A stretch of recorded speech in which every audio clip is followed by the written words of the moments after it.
toda nuestra audiencia. Por Periscope en la cuenta RCR750 y a través de la aplicación para su smartphone. TuneIn Radio, allí nos escucha y nos lleva como el radiecito. Bueno, ayer comentábamos precisamente la rutina, lo importante que es trabajar, no solamente procrastinar, no quedarnos pues en blanco porque estamos en cuarentena, porque estamos en tiempo de recogimiento y no sabemos qué hacer con los muchachos. Porque bueno, hay una rutina, el chico va todos los días al colegio, sobre todo si están en colegios donde hay actividades en la tarde, entonces uno despide al niño a las 6:30 de la mañana y lo recoge a las 5 de la tarde, entonces bueno, pues ya el tiempo es menos, ahora no lo tenemos en casa todo el día y no hallamos cómo entretenerlo, cómo que se sienta a gusto, que nosotros nos sintamos a gusto y de repente el colegio entonces en apoyo y acompañamiento y todas esas cosas que hablamos, pues de repente manda cualquier cantidad de trabajos, tareas, asignaciones de tal forma que ese niño no tiene respiro. Para hablar de todas estas cosas que envuelven a nuestros niños en esta cuarentena, he invitado a un amigo que quiero muchísimo, además que es una autoridad, desde el año 84. Óscar, ahorita vamos a hablar de eso, y es precisamente el profesor Óscar Misle Terrero. Él es docente, orientador, terapeuta, escritor, fundador y director de SECODAP, justamente los Centros Comunitarios de Aprendizaje. Y bueno, está esta tarde para conversar con nosotros. Óscar, bienvenido. Muy buenas tardes, Verónica, qué gusto. Un placer muy grande compartir. Siempre, siempre.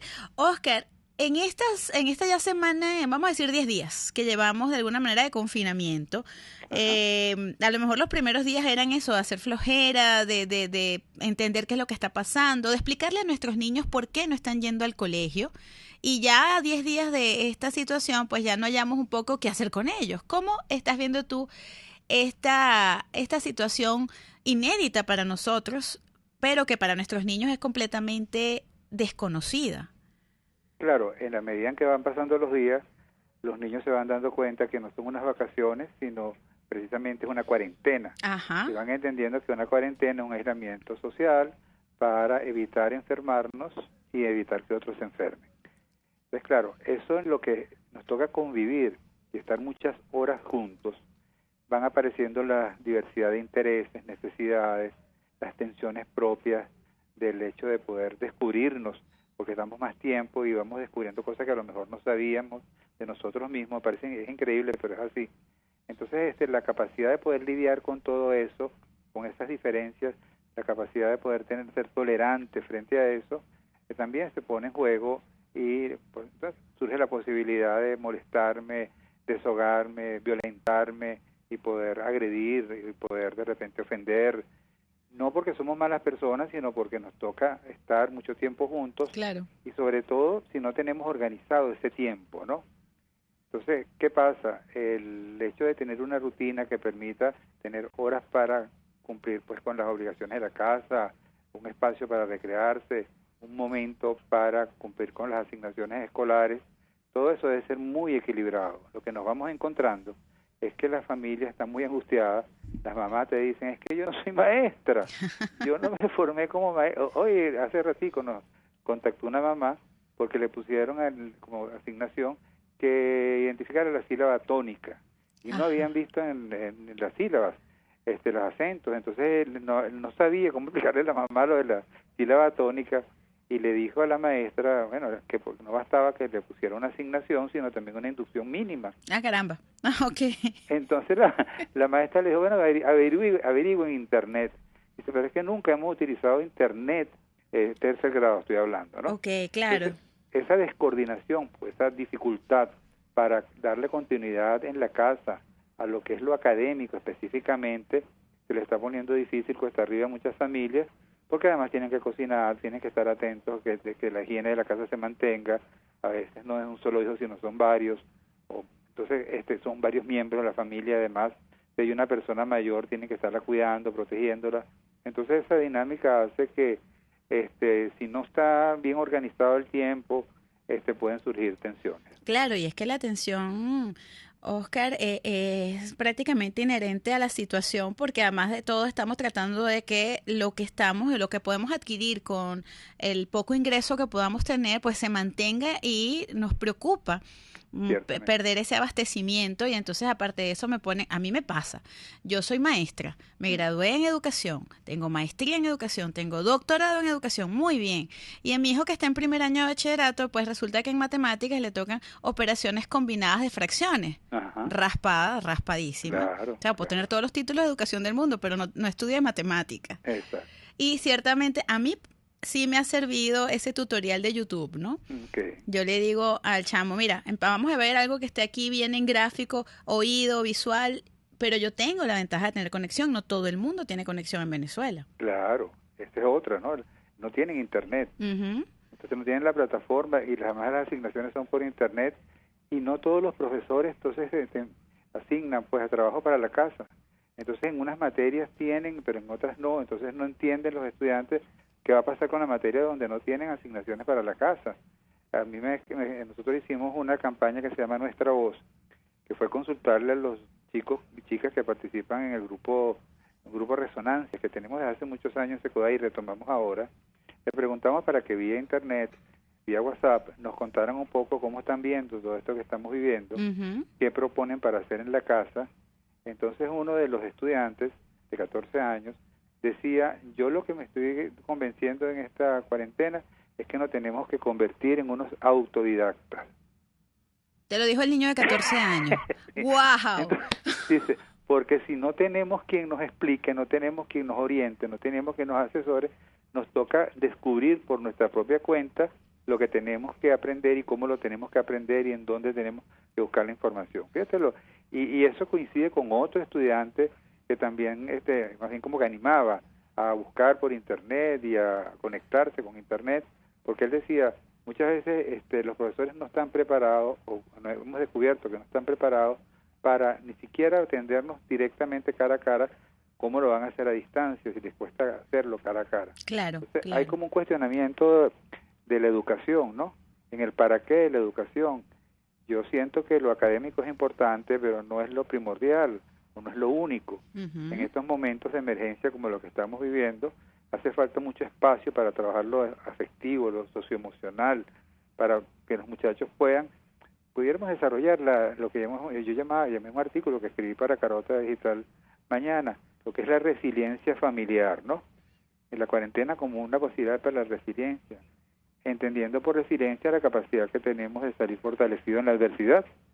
Entonces, ¿cómo hacer, qué actividades o qué cosas se pueden hacer en el hogar para ir desarrollando esa resiliencia familiar y que permita que cada uno de los miembros pueda salir en este momento fortalecido y dejemos de ver la cueva como una cueva y verla más bien como un túnel, oscura pero tiene una salida, y sobre todo lo que nos va a permitir como familia descubrir, reconocer, identificar en nosotros que a veces por no tener tiempo ni espacio para ello no damos cabida pues a los espacios de comunicación, de expresión, de acercamiento.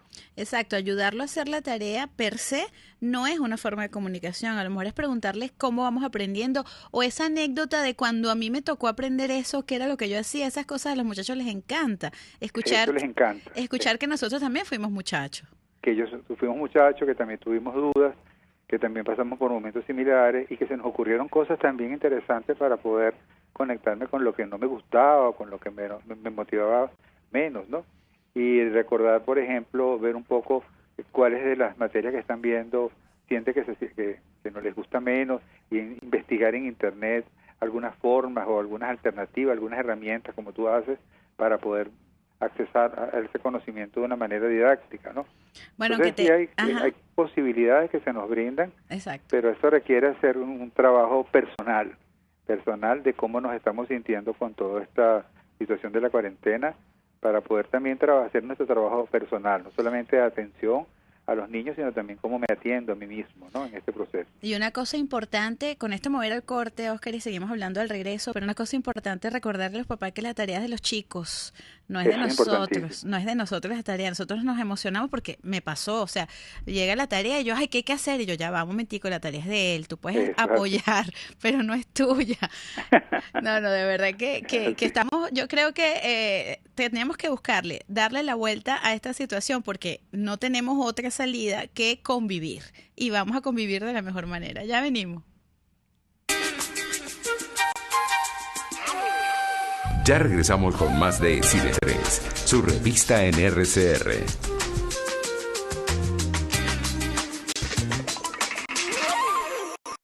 Puedes seguirnos en nuestras redes, en Twitter, @RCR750, la radio que se ve.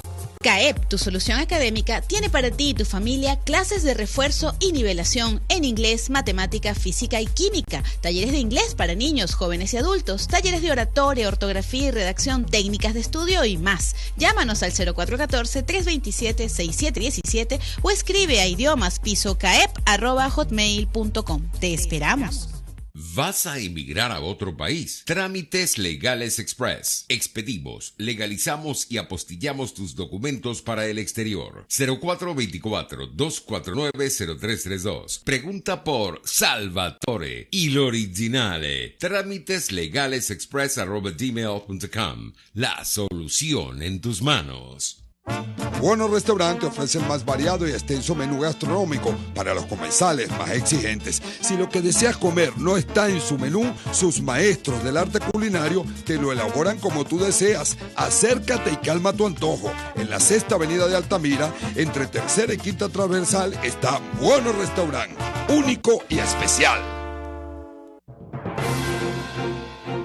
Aquí está con nosotros Pedro Urruchurtu, joven, brillante, politólogo, profesor, colega, locutor, además es coordinador de 20 Formación. Yo creo que si nosotros tuviéramos que hacer una lista de las personas que más daño en la historia de Venezuela le han hecho a este país, hay que incluir a José Rodríguez Zapatero. Porque este señor no solamente ha sido el cómplice de un régimen criminal, sino que ha sido el artífice de la estrategia de salvavidas y de oxígeno de ese régimen. Es gracias al señor Zapatero que Venezuela no ha alcanzado la libertad. Y peor aún, sectores de la oposición que hasta ayer nos obligaban a tomarnos una foto con ellos, porque la unidad era importante y porque todos éramos necesarios, hoy demuestran que siempre fueron una ficha de él para hacer el juego al régimen. Y quienes, luego de entenderlo, después de no sé cuántos diálogos, después de no sé cuántos intentos, finalmente entendieron el rol de Zapatero en todo esto, pues también son corresponsables porque le dieron credibilidad, le dieron soporte y le dieron poder a este señor que lo único que hizo fue burlarse de la muerte de los venezolanos, provocar más muertes, más dolor. Por todos los medios, conmigo, de lunes a viernes a las 8 de la mañana, por rcr.tv, la radio que se ve.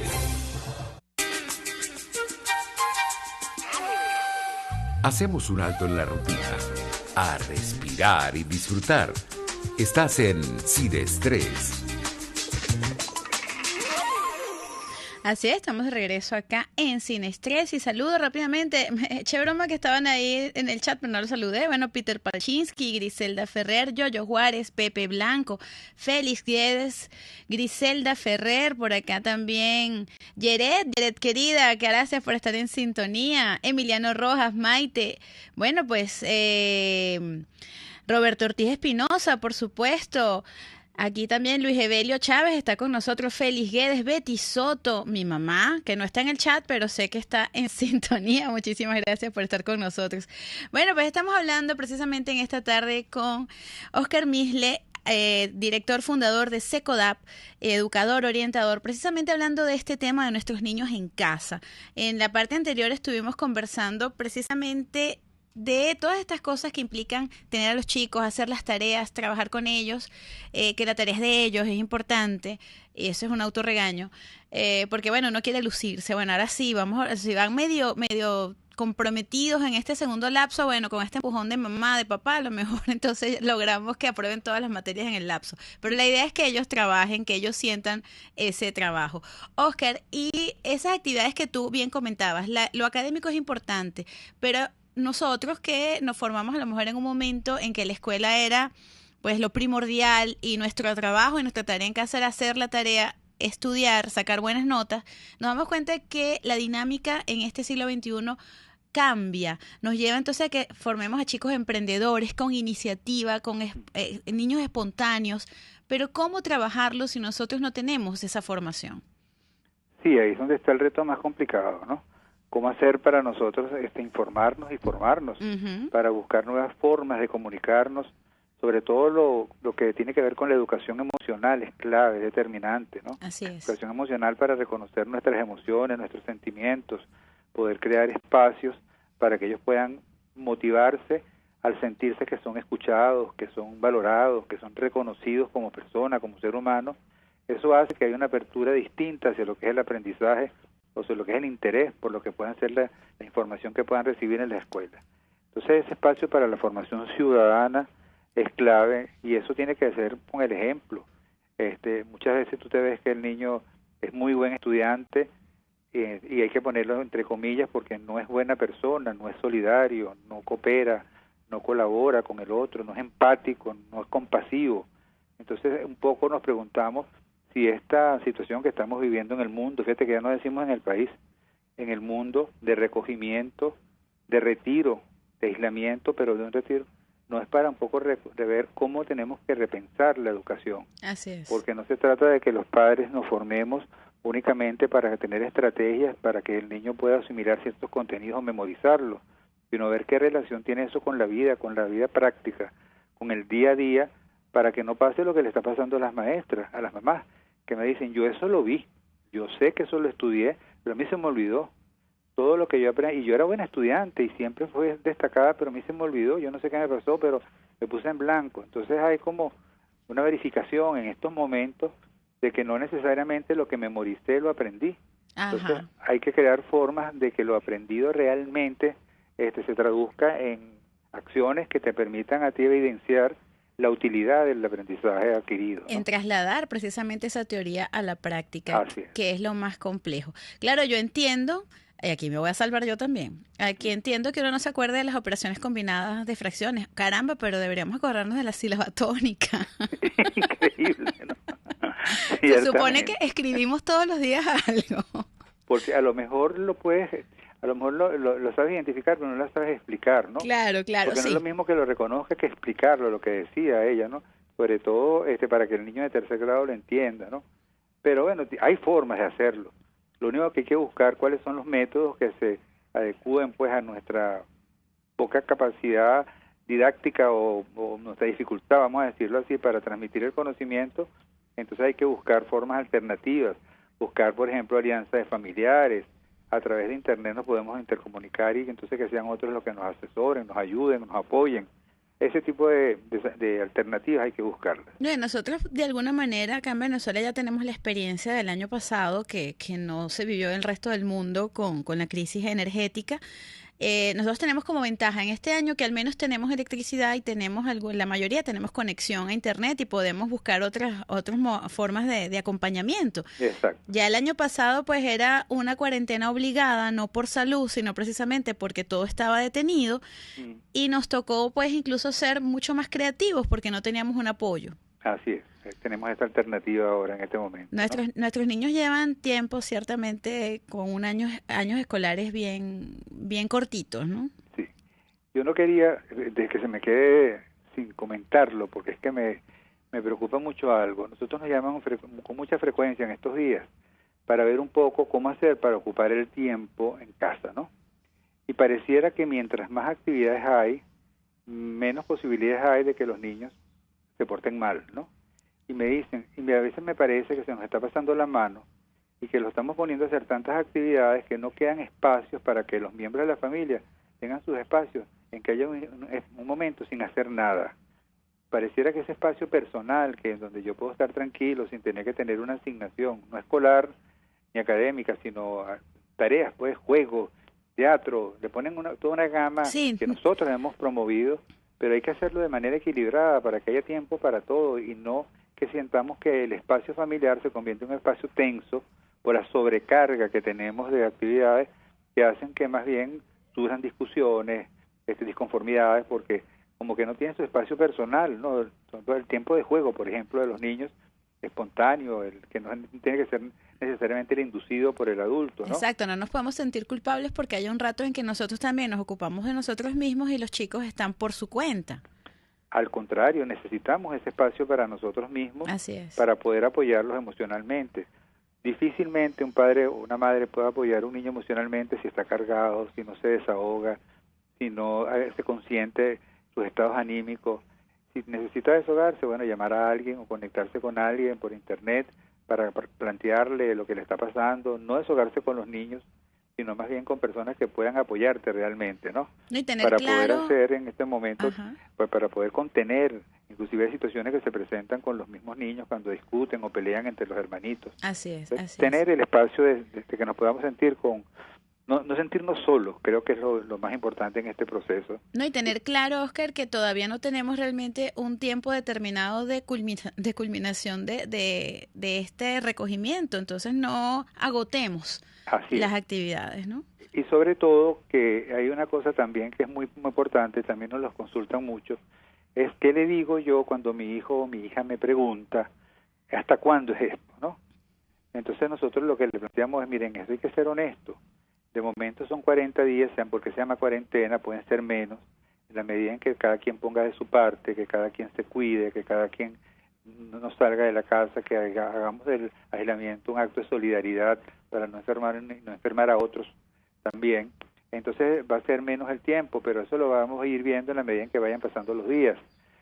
Porque si tú le pones una fecha, le pones un momento específico, se puede sentir frustrado. Cuando no ocurra ese día, claro. Exacto. Entonces, más bien, pero eso no quiere decir, Verónica, no quiere decir que no seamos optimistas y que no le transmitamos esperanza, porque a veces comenzamos a hacer, sin darnos cuenta, pronósticos Ajá. de lo que va a pasar, de lo que está pasando en otros países, de lo que escuché en la radio, escuché a través de las redes sociales. Entonces también ser selectivo con el tipo de información que compartimos con los niños, porque puede ser a veces información muy alarmista, muy caótica, que hace que más bien los llenemos de más estrés y de más angustia.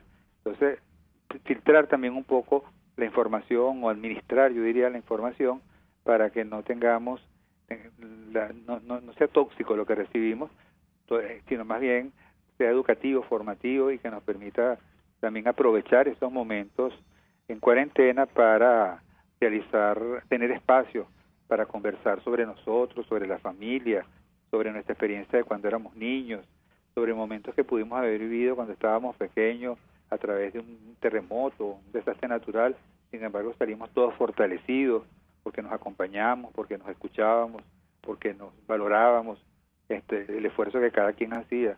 Entonces es un momento de muchas posibilidades para la formación interna y diría que formación espiritual también. Así es, vamos entonces a tratar de no angustiarnos porque tenemos los chicos en casa y vamos a disfrutarlos con todo lo que implica, que comen muchísimo, sí, sobre todo si son adolescentes, pero vamos a acompañarlos en ese proceso nosotros también. Oscar, muchísimas gracias por este contacto. Por ahí salió una pregunta bien interesante, no te la hago en este momento porque como bien lo comentamos no tenemos todavía una fecha definida, pero sí probablemente te vuelva a hacer el contacto para ver cómo manejamos ese retorno a clase, okay. ese retorno a la rutina real, porque entonces nos damos el permiso de que como los chamos mañana se tienen que parar tan temprano y nosotros tampoco, vamos a dejarlos despiertos más tarde. ¿Cómo volvemos entonces? ¿Cómo hacer la transición? La transición, así es. Muchísimas gracias, Oscar. De verdad, siempre es un placer conversar contigo. Gracias. Muy bien, al regreso vamos a conocer un poco de lo que son las pandemias y las epidemias a lo largo de la historia a cargo de nuestro muy buen amigo, que tenía su espacio aquí, pero ahora está muy, muy ocupado. Algún espacio tenemos y así vía telefónica, pues Clemente Valladares al regreso. Muchísimas gracias, Oscar. Ya venimos. Vaya por un cafecito o un té, que en pocos minutos regresa Sin Estrés. Puedes seguir nuestra programación a través de rcr.tv, la radio que se ve. En CAEP te brindamos la oportunidad de invertir en tu educación, llevándote a aprender inglés en el exterior con programas especiales de estudio y trabajo, también programa para profesores. Tenemos paquetes al alcance de tu presupuesto. Llámanos al 0412-327-6717 y síguenos en Instagram como @caep.be. CAEP, tu aliado académico. El que sabe de sabor sabe de saber que Del Corso es la clásica pastelería italiana de Caracas. Qué ricos sus dulces típicos tradicionales como los auténticos cannoli, la sfogliatella o la cola de langosta no tienen comparación. La pasta seca de almendras y chocolate o su gran variedad de tortas, cumpleaños, bodas, bautizos o comuniones, reuniones familiares o eventos corporativos. Teléfono 0212-941-1971. Pastelería Del Corso, la pastelería italiana por tradición y excelencia. En Global Therapy, Centro de Rehabilitación Física, aplicamos tratamientos personalizados para todas las edades con equipos de última tecnología que te aseguran una rápida recuperación. Atendemos esguince, fracturas, lesiones deportivas, desgarros musculares y lesiones de rodilla. Búscanos en el Centro Comercial Multiplaza Paraíso, nivel empresarial 2. Teléfono 0212-461-9370. Global Therapy y despídete del dolor. RCR 750 AM, porque lo bueno une. El siguiente espacio educativo está dirigido a niños, niñas y adolescentes. Cultura ecológica para el mundo real.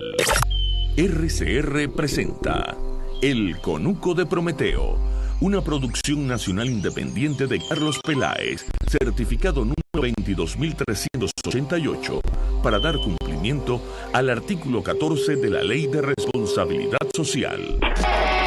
¿Qué opinas tú de las 3 R's? Reducir, reusar y reciclar. Estoy totalmente de acuerdo. Yo le añadiría una, reparar. Muy cierto, cualquier cosa que extienda la vida útil de los productos es excelente para el ambiente. Claro, primero evitas que se tengan que extraer nuevas materias primas, que eso es siempre una catástrofe ambiental. Y también reduces la cantidad de procesos industriales y eso también es muy bueno para el ambiente. Y al final, reduces la cantidad de basura. Por eso digo que tenemos que añadir lo de reparar y hacer las 4 R's. Reduce, reusa, repara y recicla. Ahora con la crisis la gente tiene más cultura de reparar antes que comprar uno nuevo, ¿verdad? Por supuesto. Cuando la gente tiene real no lo piensa 2 veces para botar algo a la basura. Yo, por ejemplo, reparo mi ropa cuando le salen pequeños huecos. Los llevo a una costurera que me los tape y quedan como nuevas. Y además tienen como más historia. O los equipos electrónicos. Ahora todo lo hacen para que se dañe que si en 2 años. Pero hay marcas que tú puedes llevar y te las reparan o actualizan. Le puedes seguir dando pela a esa computadora por años y te ahorras un realero. O por ejemplo, los carros. Un buen mecánico es la cosa más ecológica que existe. ¿Tú te puedes imaginar la huella ecológica de producir un vehículo nuevo? Los muebles también se reparan fácil, como si la humanidad no llevara milenios trabajando la tela y la madera. Los electrodomésticos se reparan. Hasta un bolígrafo se repara si le cambias el repuesto. A mí me gustan los productos a los que les puedo cambiar un repuesto para seguir usándolos. Fíjate que por el contrario, ahora hay un montón de productos en el mercado que están diseñados para usarlos par de veces, que se dañan y tienes que comprar uno nuevo. Yo trato de evitarlos, pero a veces es imposible. No sé, voy a ser un poco abogado del diablo aquí, pero esos productos desechables o digamos programadamente obsolescentes, como le dicen ellos, no son buenos para la economía. ¿Cómo así? Bueno, porque si se dañan rápido hay que reponerlos. Las fábricas siempre están funcionando y esos son empleos, ¿no? Claro, pero ¿qué clase de empleos? Para que la gente pueda comprar un producto nuevo cada vez, los precios del mismo tienen que ser bajos. O sea que el trabajador que lo hace gana una miseria, entiendo. Otra cosa, si la gente tiene que estar comprando todo el tiempo productos nuevos que son baratijas, se gastan la plata en eso y nadie puede ahorrar para invertir o gastar en cosas más interesantes. Lo cual sería un verdadero estímulo a la economía, comprendo. Y finalmente, las costureras, los talabarteros, los carpinteros, los mecánicos, los técnicos de computación, los relojeros y hasta los toderos que viven de reparar cosas, esos también son empleos. No solo empleos, son empresas. Así que a reparar con tranquilidad, recuerda que lo que es bueno para el ambiente siempre es bueno para la economía. RCR presentó El Conuco de Prometeo, una producción nacional independiente de Carlos Peláez, certificado número 22.388, para dar cumplimiento al artículo 14 de la Ley de Responsabilidad Social.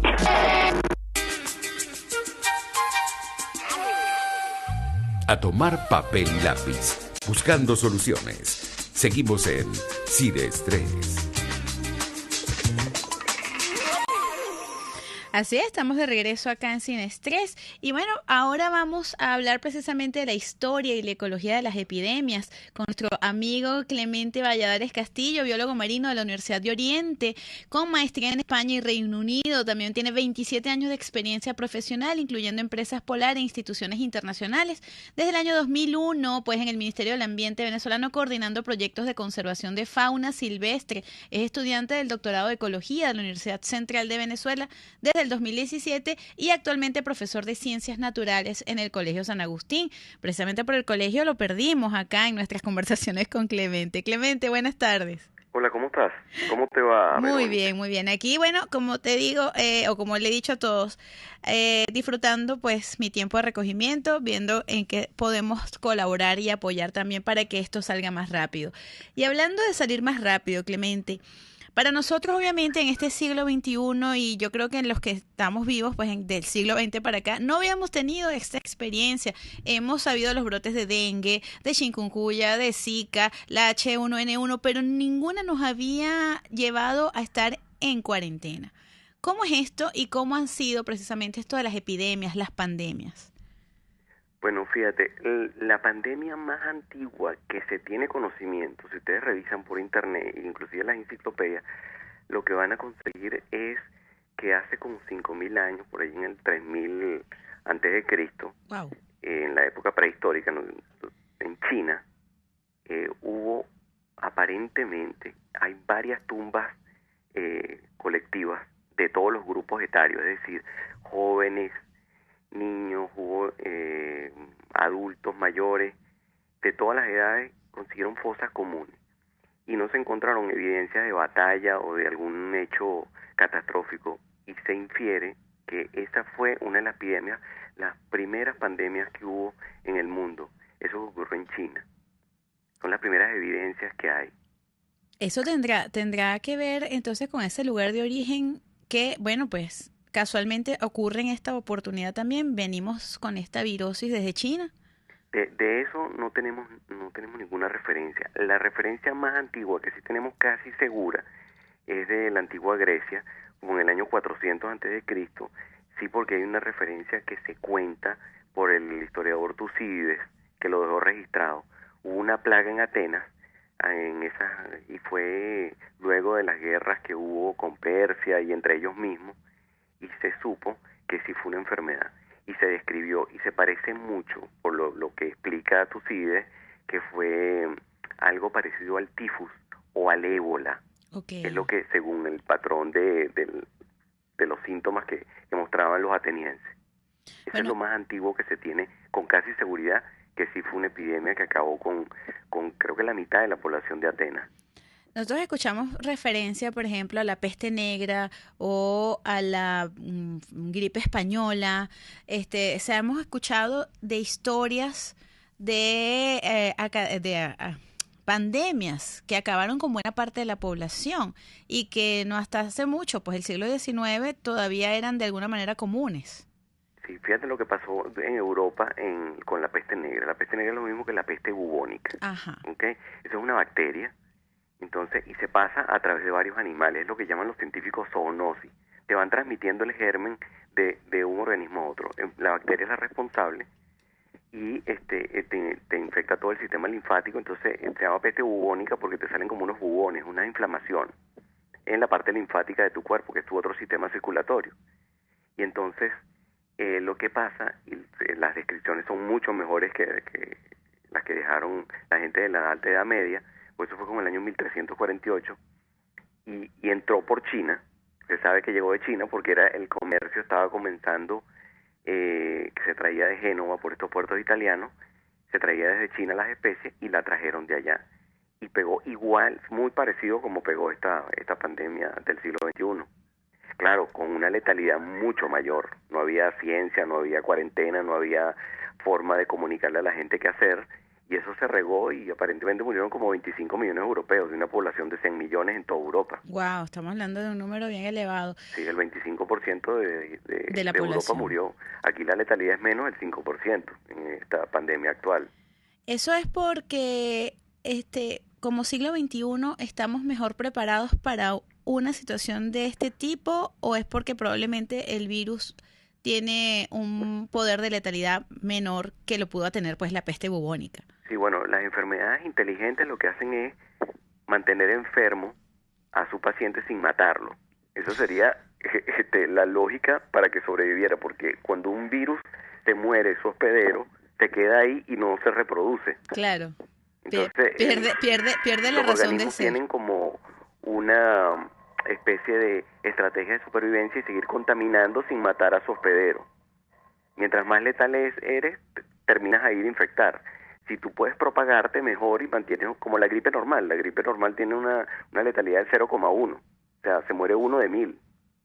En cambio aquí, este nuevo virus tiene una letalidad alrededor del 5%. Exacto. Y fíjate que en Europa ha sido bien rudo la situación. Lo estamos viendo sobre todo en países como Italia y España, pues que hay una cantidad muy grande de gente contagiada, no necesariamente de los que van a fallecer, pero hablaba ayer con un familiar que tengo en España y está precisamente trabajando en un hospital allá y nos dice que ya incluso ese grupo de riesgo, que eran las personas mayores de 70 años, 65 años, con condiciones preestablecidas de salud, pues ya incluso gente más joven de esa edad, estamos hablando de 50, 40, también están viéndose afectados a través de las vías respiratorias. Hay como una especie de mutación. ¿Has escuchado algo de eso? Sí, bueno, hay cantidades de especulaciones. Lo mejor que podemos hacer es leer las páginas médicas más serias, ¿no? La información cierta es que vino de China y se produjo un mercado de animales. Ahorita estoy sacando un artículo que es divulgativo para Wall Street y habla un poco del mal uso de la fauna silvestre. La fauna silvestre lo hemos hablado antes con tu programa y debe ser manejada con mucho cuidado. Tú no puedes explotar fauna silvestre con un cuidado muy laxo.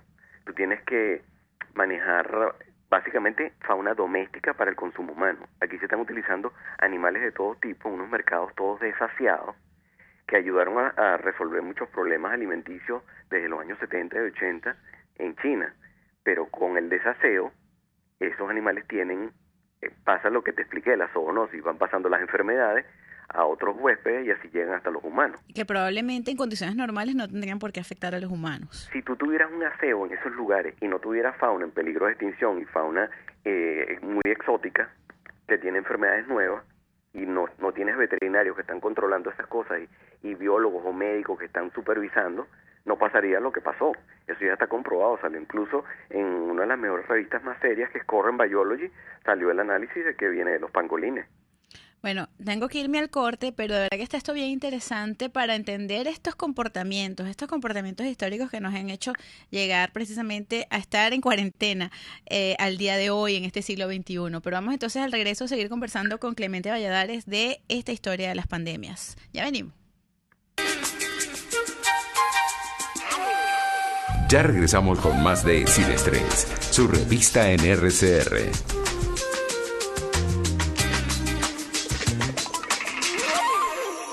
Sintonícenos a través de Periscope, @RCR750, la radio que se ve. En Small Shop queremos que te sientas feliz y a gusto a la hora de hacer tus recetas favoritas. En Small Shop lo tenemos todo: coberturas de chocolate, lluvia de colores, margarina, neva azúcar, harina, cacao, azúcar y mucho más. Small Shop tiene para ti cortadores de tortas, torteras desmontables, bomboneras, bases giratorias y todo lo que un repostero necesita en tiempos modernos. Además podrás conseguir las chucherías importadas más ricas. Es Small Shop. Te esperamos en Chacao, en la avenida Cecilio Acosta.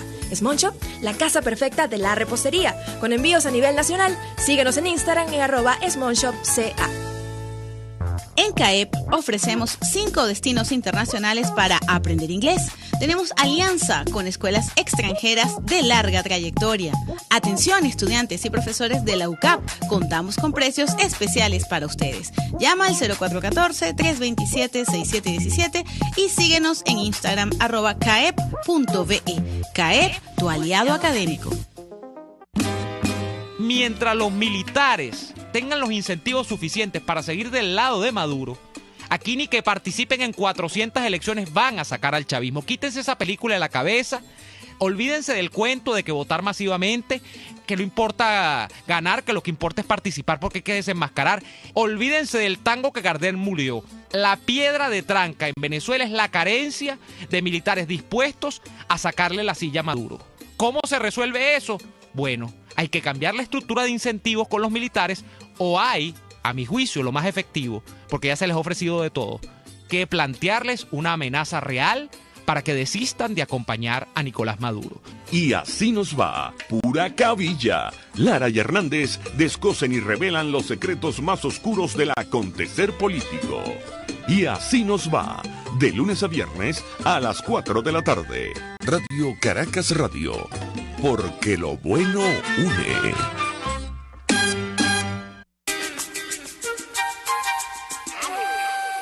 Hacemos un alto en la rutina, a respirar y disfrutar.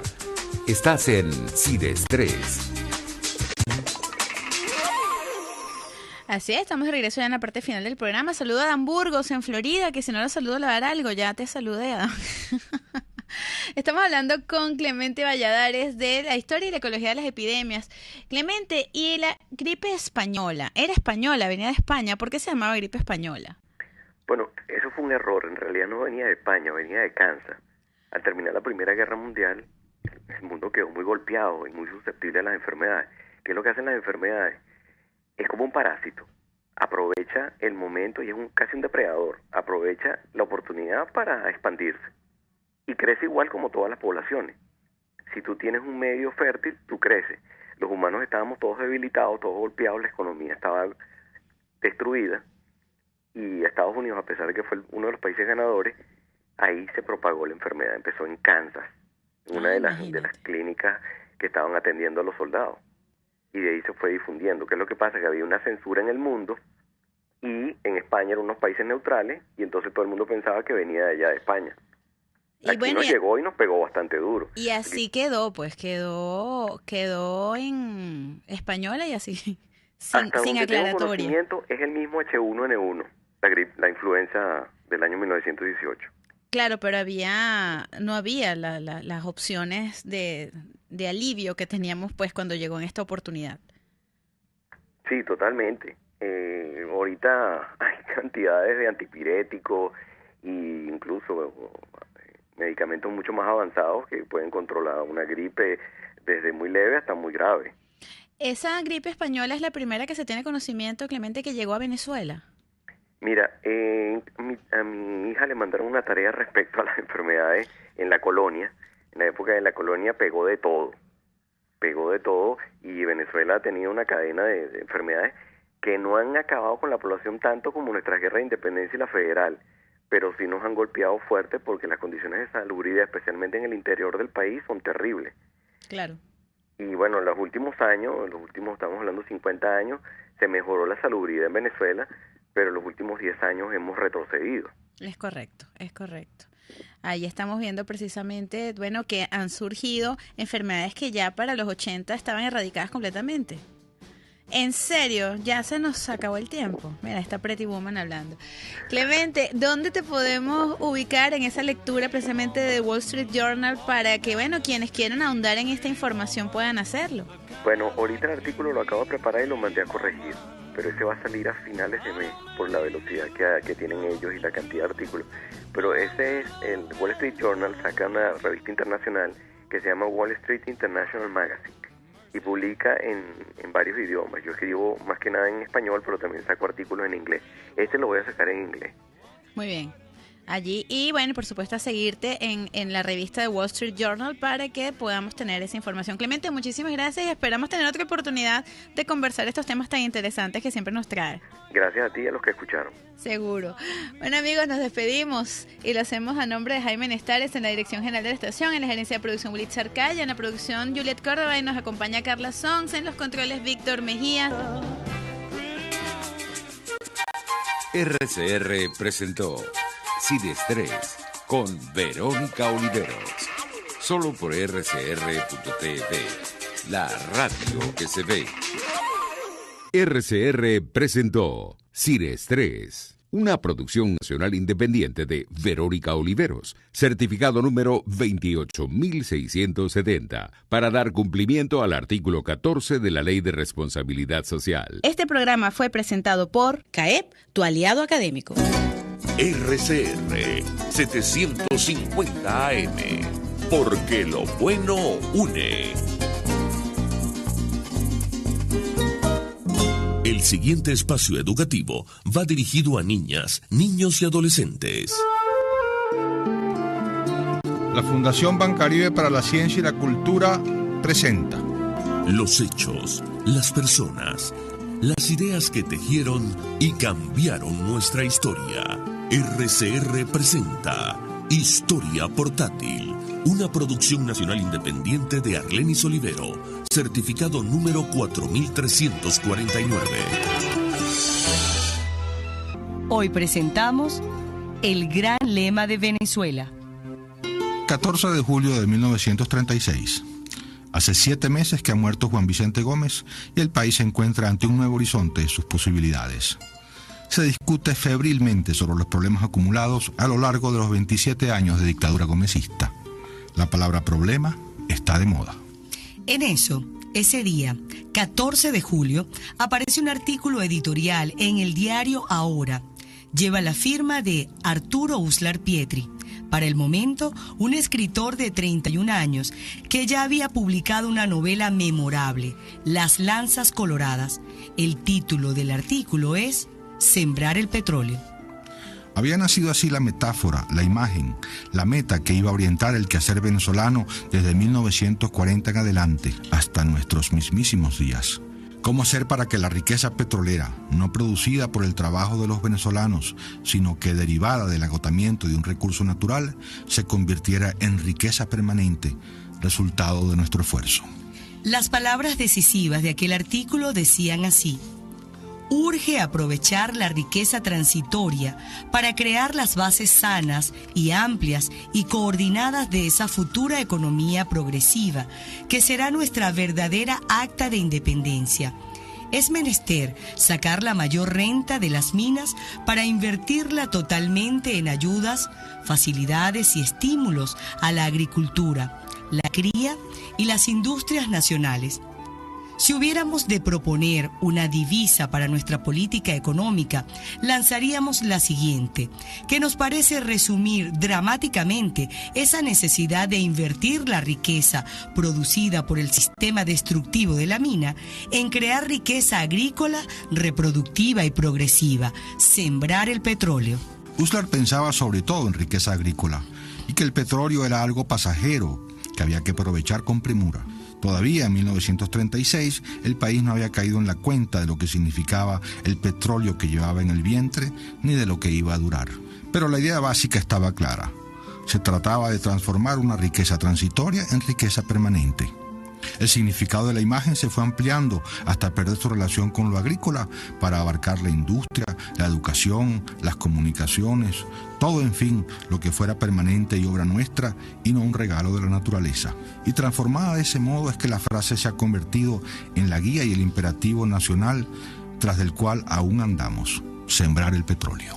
Cuando se cumplieron los 25 años del célebre artículo, Uslar recordó su estado de ánimo al escribirlo. Se me ocurrió sintetizar aquello en una sola frase que pudiera convertirse en la consigna de una cruzada nacional, en el santo y seña del credo de la acción venezolana. Fue entonces cuando propuse como una divisa para nuestra política económica sembrar el petróleo. Pensaba que si la gente se penetraba del sentido de aquella frase simple y paradójica, esta podría convertirse en el punto de partida de una gran transformación del país. Tenía la oscuridad y la contradicción poética de un oráculo de Sibila. Escribí la frase y quedé, con recogida emoción, esperando el eco de la voz lanzada. Pensaba que iba a tener la virtud inmediata de despertar y sacudir a todos, pero no fue así. Hubo poca repercusión inmediata. Si Uslar así lo cuenta, así habrá de haber sido. Pero sí fue poca la repercusión inmediata. A los pocos años la frase cobraría vigencia para no soltarnos más nunca y para convertirse en la frase más famosa de todo el siglo XX, como permanente recordatorio de una gran tarea pendiente: sembrar el petróleo. La Fundación Bancaribe para la Ciencia y la Cultura promueve el conocimiento de la historia y fomenta entre los jóvenes su estudio e investigación a través de iniciativas propias y en alianza con la Academia Nacional de la Historia y con otras instituciones. La Fundación Bancaribe para la Ciencia y la Cultura presentó los hechos, las personas, las ideas que tejieron y cambiaron nuestra historia. RCR presentó Historia Portátil. Guión: Diego Bautista Urbaneja. Locución: Linsabel Noguera y Diego